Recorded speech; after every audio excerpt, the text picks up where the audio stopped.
Welcome to the 56th episode of the Jewish Drinking Show. I'm your host, Rabbi Drew Kaplan. I'm very excited to have first-time guest, Professor Mika Ahuvia, joining us. Thank you so much. This is my first podcast ever. First time ever. Well, the first time for everything. Thank you so much for joining us. And for those who out there who are perhaps less familiar with Professor Ahuvia, here's a quick little bio for you. She is the Marsha and J. Glazer Endowed Chair in Jewish Studies and Assistant Professor of Classical Judaism at the Stroud Center for Jewish Studies and the Henry M. Jackson School of International Studies at the University of Washington. Her forthcoming book, On My Right, Michael, On My Left, Gabriel, Angels in Ancient Jewish Culture, analyzes conceptions of angels among ancient Jews, coming out summer of 2021.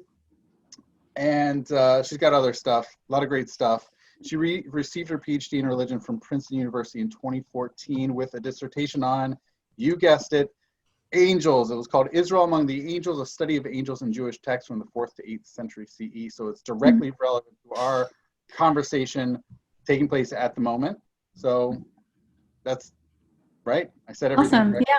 Thank you for that introduction. Yeah, I'm over in Seattle. Awesome. In Seattle. So we are talking about this intersection of angels and a curious beverage called asparagus.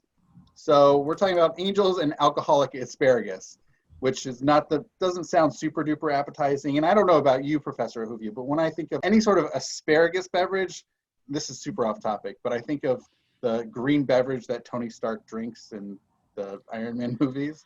But that's just Nice. me.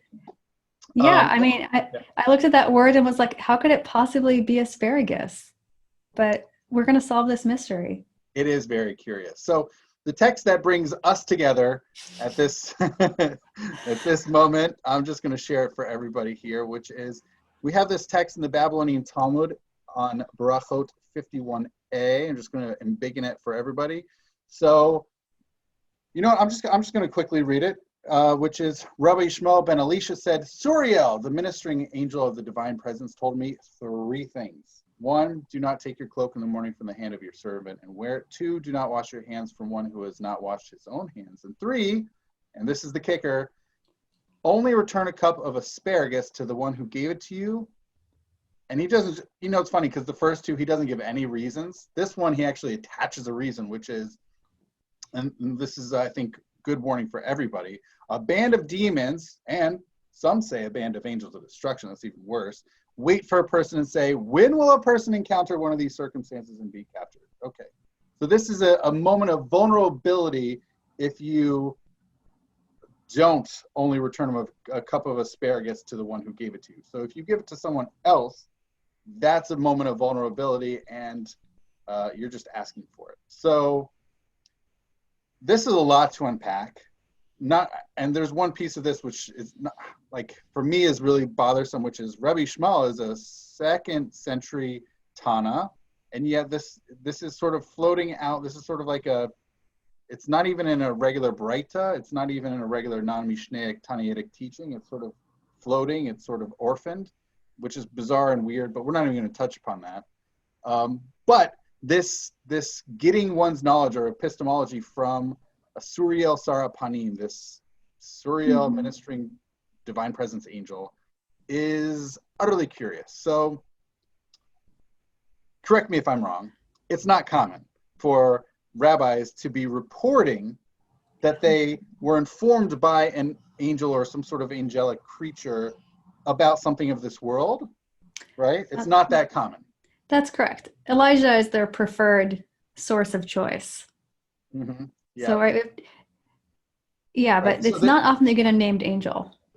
Right. So we have 2 other appearances in the Babylonian Talmud of rabbis reporting that an angel told them something, which I think is important. There could have been a lot of other rabbis who said, yeah, I had conversations with angels and they share with me these things. They just didn't make it in the Talmud, which is an interesting possibility. The other 2, one appears in the same, right after this one, and the other is on Nedarim 20a, which is by Rabbi Yochanan ben Dabai,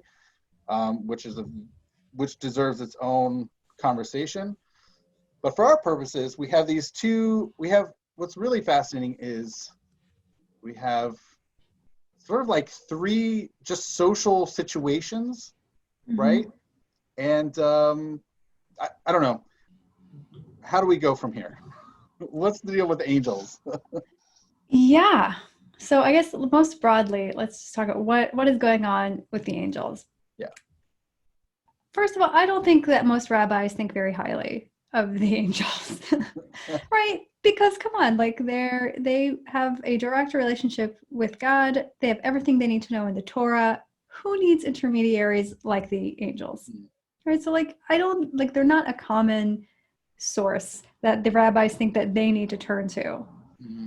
But occasionally there are things that happen in the invisible realm, and the rabbis need some informants, right? So their most common informants from the realm beyond what is visible is, like I mentioned, Elijah, right? Elijah seems to talk to the rabbis pretty often, right? I like to tell students he's like the ancient Santa Claus.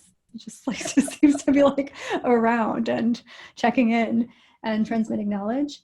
The angel of death, right? He's not named, but he does often seem to be someone that the rabbis learn from. And then you have these cases where they seem to be talking to Suriel. I just remember there's also like one case of like a Catriel. There's like this angel that's in the temple and that a rabbi saw a vision of. But these aren't very common. But I think once in a while, I think the rabbis are willing to admit that they are aware of the angels in the invisible realm. And sometimes they're willing to also admit that the angels have something to teach us. And I think this is one of those cases because it's really about things that it would be very hard for you to know unless an angel told you. Well, what's really curious to me and deeply fascinating is what we see in Nedarim 20a is what's discussed there are things that no human can see or otherwise know. So that actually makes sense that that you would rely upon an angel because you wouldn't know it scientifically. Mm-hmm. Here, though, they're not scientific. It's not hard material stuff. It's social practices. And that, for me, except for maybe like, someone who didn't wash their hands, there could be some weird stuff going on. But taking your garment and like handing the asparagus beverage back to someone, those are social practices. Yeah, but what I think that they have in common here is they're all commenting about having an intermediary on some level, right? So first of all, like you have this heavenly angel as a source of protocol, right? This is like you apparently in this particular case you need an angel for that. You have a mention of these like angels of destruction, mm-hmm. right, as kind of monitors of human behavior. Yep. And the angel here is pointing specifically to improper reliance on human intermediaries as well. Right? So, right, the first one, do not take your cloak in the morning from the hand of your servant and wear it. Right? Why shouldn't you do that? I guess you should get your cloak for yourself. How do you know what your servant's been doing, what he's been touching, what he's been up to? You don't know. You haven't seen any of it. So don't take it from the servant. Like don't use an intermediary in that way.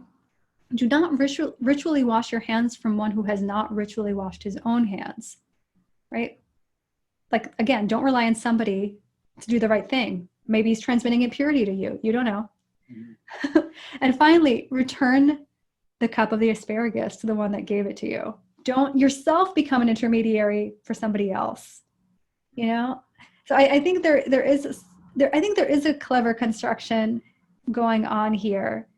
And then that reminder, by the way, don't forget that the angels of destruction are monitoring you, which does seem to be a common belief of Jews, Rabbinic. Bothering the person?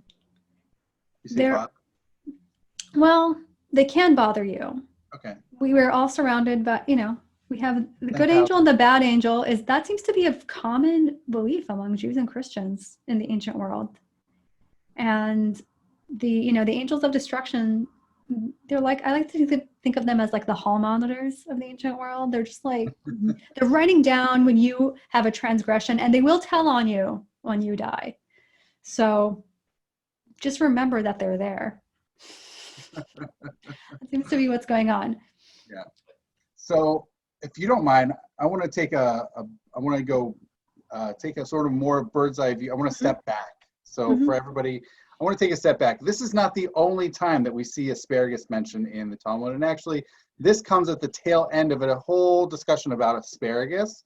And here we go on a ride, Wild Asparagus Ride. So we have our text here, and we have our Berakhot 51a. We actually have a bunch of Tannaitic texts, a bunch of early rabbinic texts that discuss asparagus, which is a curious beverage, as we shall see. We first have this opening text, which I probably should spend a lot more time on than we're going to spend, which is asparagus is good for the heart, it's good for the eyes, and even better for the intestines, sort of the insides, the digestive system. And one who's accustomed to it, it's great for your body. It's even better. And it's not just good for these certain body parts, it's actually great for your entire body if you're used to having asparagus. But one who gets drunk off of asparagus, that's really tough on one's body.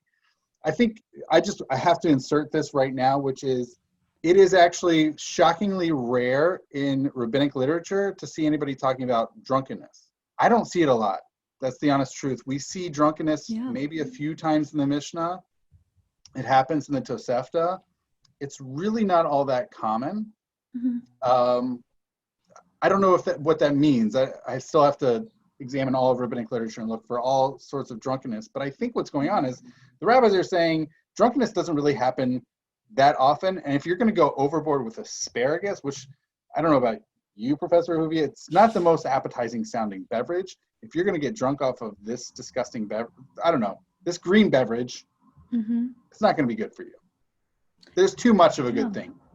Yeah, I think, we have to remember the rabbis think very highly of themselves. They're really great at self-control. They expect their disciples to be great at self-control. So maybe they just don't think they need to comment on drunkenness that much, right? Maybe?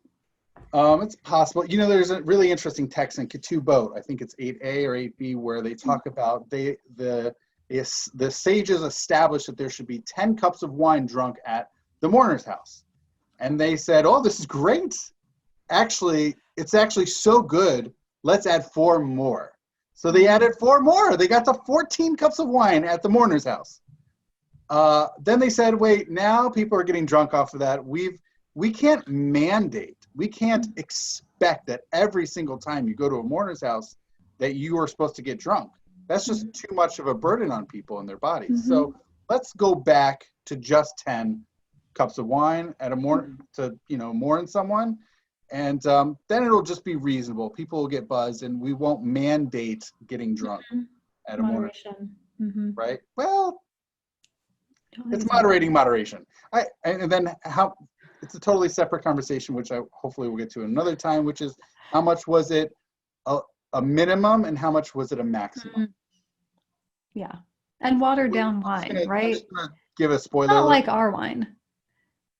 Right. So they were probably diluting it in a 3-to-1 ratio, but still, I mean, it's still a few cups of wine. That's a really good point. Yeah. And even if we went up to the 14 that they were talking about, we're still talking about nearly, it's a few cups. I mean, it's interesting because there's also another Breita that talks about 1 cup being good for a woman, a yafa, same language as we see here in this Breita in our discussion. 1's good for her, and then after that, it just gets worse after that. I'm not going to go there because that, again, that deserves its own separate podcast episode. Okay, so now that I talked briefly about drunkenness, which is interesting, but I think there's also something to be said of like, you're going to drink a lot of this green beverage. It has medicinal properties. There's good stuff, but don't go overboard. What fascinates me and ties in directly to our triggering text is 6 things were said about asparagus. Now, what we see is one of the things, of course, is returning it only to the person who gave it to you. Don't give it to anybody else. Or as Professor Ahuvia said, don't make yourself the intermediary to giving it to someone else. But it's social customs. Aside from drinking it only undiluted and from a full cup. So here, I mentioned the 3-to-1 ratio for drinking wine was usually diluted with 3 parts water. But here they're saying, don't dilute, just mix in the wine with your greens that you're drinking. But everything else is pretty much social customs in this text, aside from supplementing it with its own kind, which I'm not going to go into. Here we have a disagreeing text with bread. We have two totally opposite texts. It's good for heart, eyes, and spleen, or head, intestines, hemorrhoids, or the total opposite. Another thing, if you spit after it, you suffer an illness, the opposite, whatever, two totally opposite things. And then we get to our text. I will say for everybody out there keeping score at home, there's other commenting text on these texts. Actually, you know what? I'm just going to go down, which is that there are a few other discussions about these. One is Rav Ashi said about spitting. There's some stuff. What about before the king? I'm not going to get into the details about these practices. And then we have some other things. So I'm going to quickly mention these things to the folks out there. We also have a couple other texts that do not appear in this discussion in Berakhot 51a. One is on Pesahim 110b, and the other is Kiddushin 70a. It's kind of interesting because the sages, it's not really clear that they're demonstrating an intimate knowledge of what they're talking about with this asparagus concoction. It's just something that's in their textual world, but not in their lived, experienced world. Is that a fair, yeah? Yeah, I think that you're making sense of a very mysterious set of texts here, right? There's a lot of things are said about this cup of asparagus. And like when contradictory things. So when I came across this, right, and I go to Jordan Rosenblum, I'm like, what is happening? And he was like, I have no idea what is happening. And so I was like, this is clearly some sort of fierce brew. That's how I translated it. I'm like, this is something intoxicating. It's powerful, but I have no idea if it's made from beer, if it's made from wine. I like your description of a powerful, fierce brew. That's really good. Yeah. It's definitely, they describe it as having a medicinal effect for certain components of your body, but you could go overboard at the same time. And yeah. One thing I didn't mention to the viewers out there, but Professor Ahuvia brought up, which is it beer? Is it wine? What's the deal? So one of the texts that I omitted, one of the sort of the glossing texts or the commenting texts, and for the nerds out there, one of the Stammaitic texts on these is they talk about trying to resolve one of the contradictions by talking about, well, sometimes you can make asparagus with beer and sometimes you make it with wine. I don't know how much and either you could call it Babylonia, Sasanian Persia. I don't know. It actually comes across, I'm just going to put it out there. It comes across as if the rabbis don't know actually what they're talking about in Persia. I think the rabbis who created these Tannaitic texts, these early rabbinic texts, asparagus was part of their world. They knew what they were talking about. And by the time you get to the Amoraic, even mid 3rd century of the Common Era, it's not in their world. It's not part of their society. Exactly. I hope you've been enjoying the episode so far with Professor Ahuvia. I wanted to step in and give you a sneak peek to next week's episode featuring Professor Michael Satlow on wine in the book of Ben Sira. Have a glass or two, enjoy it, but don't do more than that. But so you don't get out of control, but other people will be going out of control. And you have to kind of know how to deal with that as well in a way that makes sense within that social context. I hope you enjoy that sneak peek to next week's episode featuring Professor Michael Satlow, and I hope you enjoy the rest of this episode featuring Professor Mika Ahuvia. So I want to get to something that's really fun. I know I gave Professor Ahuvia a sneak peek at it. Yeah. It's not really much of a spoiler. It's been around for a century. No, I'm just kidding. You discovered a mystery. I think I should give you a little bit of hype. I thought that we would never find out what the asparagus drink was. I thought this was just like a mystery lost to time, garbled in transmission. We would never figure it out, but I think you've actually figured it out. And now we can share with the world what asparagus is. Absolutely. I just want to give credit. I found it on a blog by Rabbi Josh Waxman. So credit goes to Rabbi Josh Waxman. Thank you, Rabbi Josh Waxman, for finding it and blogging about it. You're doing the world a service. Okay. Here we go. This is from Pliny the Elder's Natural History, Volume 4, and we get to chapter 42 here. And I'm just going to read it out for all those listening by podcast. Asparagus is said to be extreme. Oh, a little bit of context. Professor Ahuvia, when did Pliny the Elder live? 1st century CE. He's in the Roman Empire, and he's known for writing this excellent natural history, which talks about medicinal goods, agricultural trivial knowledge. So yeah, it's a very helpful source for us here. Wonderful. Yeah. And so this is, it's contemporary with the Tanaim. It's part of their world. Mm-hmm. All right. So asparagus is said to be extremely wholesome as an aliment to the stomach. With the addition of cumin, it dispels flatulency of the stomach and colon. It sharpens the eyesight also, acts as a mild aperient upon the stomach, and boiled with wine is good for pains in the chest and spine and diseases of the intestines. For pains of the loins and kidneys, asparagus seed is administered in doses of 3 aboli, taken with an equal proportion of cumin seed. It acts as an aphrodisiac and as an extremely useful diuretic, except that it has a tendency to ulcerate the bladder. Uh-oh. The root, also pounded and taken in white wine, is highly extolled by some writers as having the effect of disengaging calculi and of soothing pains in the loins and kidneys. There are some persons, too, who administer this root with sweet wine for pains in the uterus. Boiled in vinegar, the root is very beneficial in cases of elephantiasis. It is said that if a person is rubbed with asparagus beaten up in oil, he will never be stung by bees. Whoa. Yes. Just a little bit further, we have this Corda libicum or orminum. Wild asparagus is by some persons called Corda, by others libicum, and by the people of Attica, orminus, etc., etc., etc. But in case of hematuria, Chrysippus recommends a mixture of asparagus, parsley, and cumin seed to be given to the patient every 5 days in doses of 3 aboli, mixed with 2 theathi of wine. He says, however, that though employed this way, it is a good diuretic. It is bad for dropsy and acts as an anti-aphrodisiac, and that is injurious to the bladder unless it is boiled first, etc. The juice of the root boiled in wine kept in the mouth is an effectual cure for toothache. So this was consumed often frequently mixed with wine or even vinegar, which is also effectively a wine product. So in all these cases, asparagus was frequently mixed with wine in a quasi-medicinal fashion. So it seems that this is part of the rabbi's world. Pretty crazy. Did you catch that they're also boiling wine? Actually, that. Right, that they're boiling the asparagus, where they're putting the asparagus in boiled wine. So I actually I think this is the first time I'm seeing people talking about drinking boiled wine, which this would be like kind of important for your podcast. Yeah. Or the Romans drinking boiled wine for medicinal purposes only. Yeah, right. It's injurious to the bladder unless it is boiled first. You have that.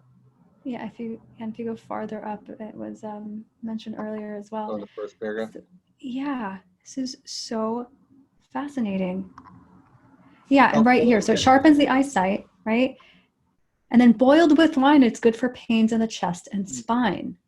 So Yeah. boiling asparagus with wine. You heard it here first.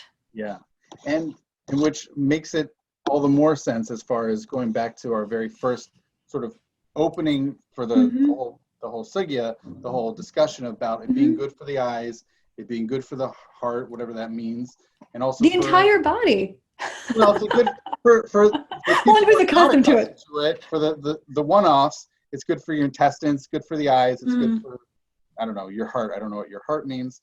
And then, of course, if it can have other good stuff. And then, of course, we see these other things. It's good for the hemorrhoids, intestines, head, or heart, eye, spleen, or whatever.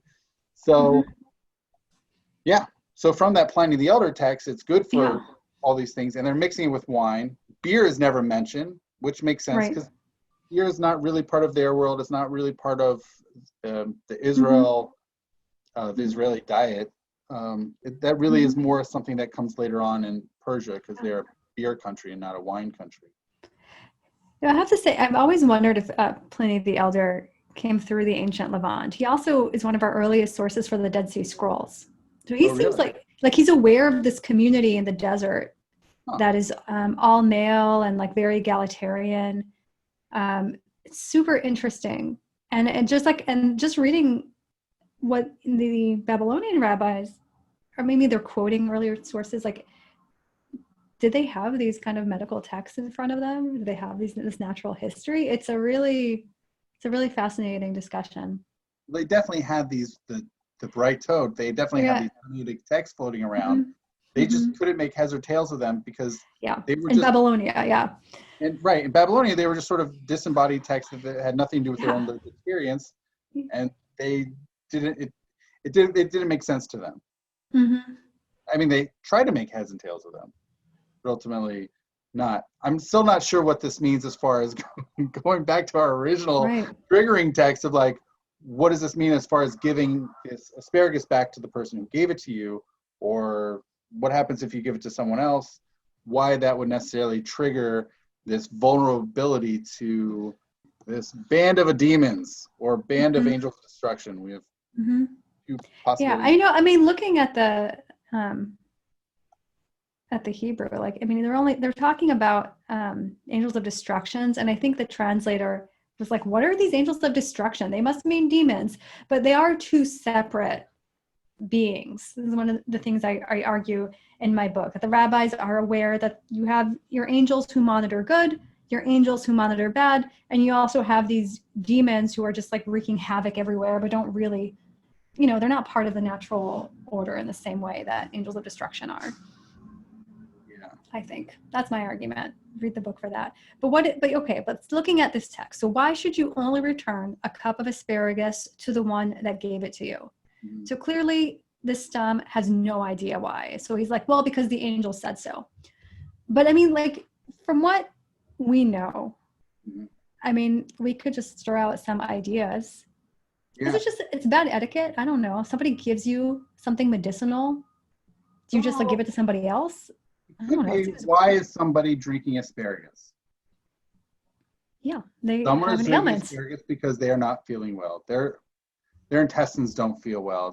There's something sick about them. So if someone hands you something, and you're sick, you consume it, or maybe you partially consume it, and you pass it off to someone else, it may transmit germs, right? Yeah. I think something we're very sensitive about these days is transmission of germs. And I think that could be part of the equation here it's being put into the mouth of Yishmael ben Elisha. I think, as opposed to giving it back to the person who made this alcoholic asparagus concoction, giving it back to them, they could take care of it, or it's probably not the first time they've given this out, and they know how to handle when they basically dispense alcoholic asparagus. They know how to be mindful of germs around it. Could be. I mean, I hate to attribute germ theory to the rabbis, so I think it's important. You want to go there? But there's probably a relationship between germs and angels, right? They're both things that they can't see. It's true. It's possible. Right? So they're just saying, it's impurity. Yeah. Well, discourse. It's a destructive or destroying impurity. Yeah, I guess I'm thinking about how one of the other things, right, that the angel of death discusses in the very next passage is, be careful not to standing in front of women when they come back from the cemetery, because the angel of death is sort of just dancing in front of them. Right? Because they've just come from the cemetery. They have like all this impurity on them. I'm just going to give other people context. Here is that text, in case people are worried. And it's very similar. It's the same language of Sachli. Yeah. Like someone tells them, and then the first two pieces are the exact same. The third is a different aspect of don't stand in front of the women when they come from a corpse. It's also not clear. It's not clear what hamet is. It doesn't sound like, I actually don't like this English translation, because the Hebrew is from a corpse. Right? When these women were standing in front of a corpse, what were they doing in front of the corpse? I think women, it was kind of the gendered labor of late antiquities that women handled the dead and the burial of the dead and the washing of the deceased. So I think they just like assume that, women who are coming back from the dead, right? Women who are coming back from handling corpses. And corpses can have. Okay, that's what I'm saying. Like I see what you're saying, but I think it's a more matter of impurity than germ theory is all I'm saying, right? Like maybe you are transmitting impurity. If you're suffering from some weird illness of the intestines, like don't pass off your asparagus to somebody else. I'm thinking of another passage that you shared that said that, you have to drink the full cup, right? Isn't there one of those passages? Well, it has to be full. So you have to drink a full cup, undiluted. So don't you try passing off your cup to somebody else to finish it. You need to finish your cup of medicine. I don't know. I'm drinking undiluted from a full cup. It's a full, Oh, maybe. That's the full cup.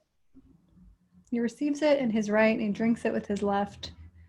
One should not converse after drinking. One does not stop while drinking it. Drink it all at once and only return it to the one that gave it to you. Just pound that asparagus. Yeah, exactly. I kind of keep thinking of it's like the spinach smoothie of the ancient world. It is good for you. Do not try to give it away to anybody else. You drink the whole thing. Yep. Yeah, it's meant to be medicinal. Like you have, Yeah. you have your thing. I'm just still like Tony Stark's green beverage. This is what I was thinking about. I think it's more in Iron Man 2, maybe Iron Man 3, where he's drinking that green goopy stuff. But that's what I was thinking about when I come across this asparagus text. Like, oh. But he's drinking it for his health. Otherwise, he's going to die, And you're like, you just got to drink it undiluted. Nope, you're not diluting with water. You just got to drink it, and it's good for you. You get drunk off of it. That's pretty schnarsty. Like, that's a lot. Yeah.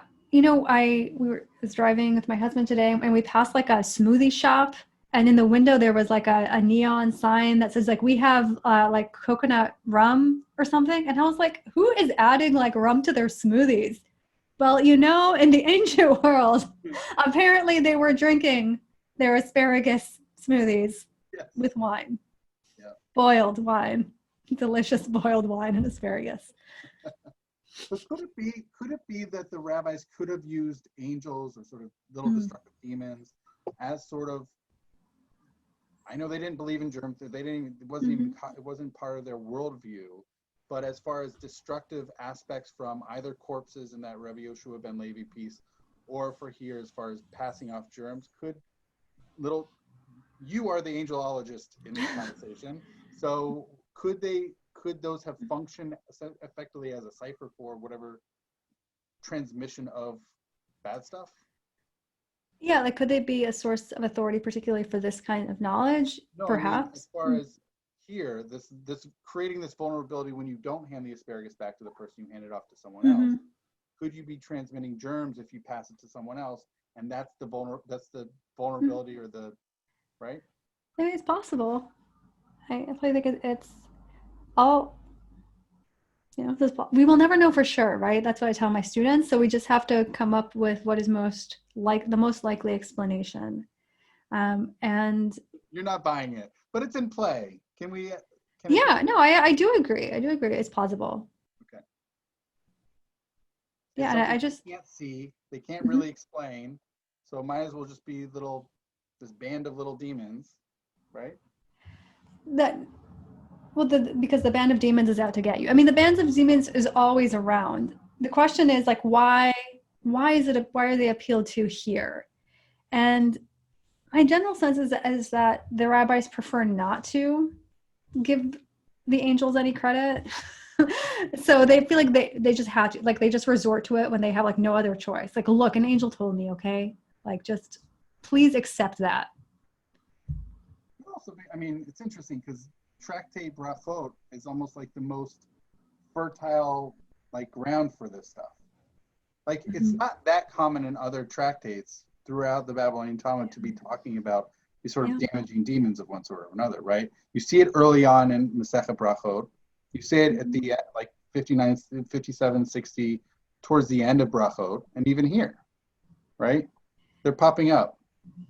Yeah, I guess Pesahim is another place where there's a lot of discussion of demons and just more kind of your folk superstition. One of the arguments in my book is also that we perceive of angels and demons as always showing up together. I don't see that in rabbinic literature, actually. I think sometimes they appeal to angels, sometimes they talk to demons and they expel demons, but you don't have angels and demons positioned against each other all the time. Oh, wow. Because, the rabbis are powerful. They can deal with demons. They don't need the angels. Everybody else needs the angels. The rabbis don't need angels. Good. Yeah. Rabbis don't need angels. I like that. But other Jews do. I mean, that's my rest of the book is sort of Jews are really into angels, actually. Oh, really? Yeah. Hence your Shalom Aleichem on Friday night. That also comes from, I think it's in Berakhot also. It's Shabbat 119b. Shabbat, thank you. Yes. Yeah. Yeah. Yeah. Although that's the Shalom Aleichem is like loosely derived from, the good angel says, oh, if the candles are lit, if the table's made, Exactly. if the bed, Mm-hmm. the bad angel says, Yeah, and they will. The bad angel is noticing if you don't have your house prepared for the Sabbath, and he will count that against you. yeah, So just you remember that they're always it's a vulnerability. Yeah. Thank you so much for unraveling the mystery of the asparagus for me. Pliny. Thank you, Pliny. Thank you, Rabbi, who blogged on the internet. Thank you, public engagement, public scholarship. And thank you all who are listening. Awesome. All right. So Professor Ahuvia, you have, speaking of angels, you have a book coming out. On my right, Michael, on my left, Gabriel, and it's coming out soon, right? June 2021. Yeah, I had no idea this was already on the internet. I'm learning this from you. Amazing. Oh, internet. It's on the UC Press website. It's not even like someone leaked it to a blog. It's UC Press. Can we talk about the cover of my book for a second? 100%. This is an amazing relief of a sarcophagus from Rome, right? We were talking about Pliny in ancient Rome. So what you see here is a Jewish person who died, used the standard Roman sarcophagus, but instead of having the portrait of his face, he decided to put the menorah. And so what you have is the menorah flanked by these winged beings, right? These they're probably like victory figures. This isn't a kind of a 4 seasons, so maybe they're personified seasons. So I just love this menorah flanked by winged beings to think about angels in ancient Jewish culture. Wow. Mm-hmm. That's funny. Is it a reworking of your dissertation? It is a much better edited, much less rushed book. And it just I spend more time on the magical evidence from Babylonia and from Roman Palestine, and look at liturgical poetry and Hechalot mysticism. So if you really want to see angel mania in ancient Judaism, you have to look at the early mystics. So each chapter looks at a different kind of corpus of evidence to look at how Jews thought about angels. All right, so June 2021 that comes out. And Professor Ahuvia, thank you so much. This is really fascinating and insightful about this beverage and angels. Yeah, thank Asparagus you. and angels. Thank you for this opportunity. I really appreciate it. Absolutely. All right, thank you so much. And l'chaim. L'chaim.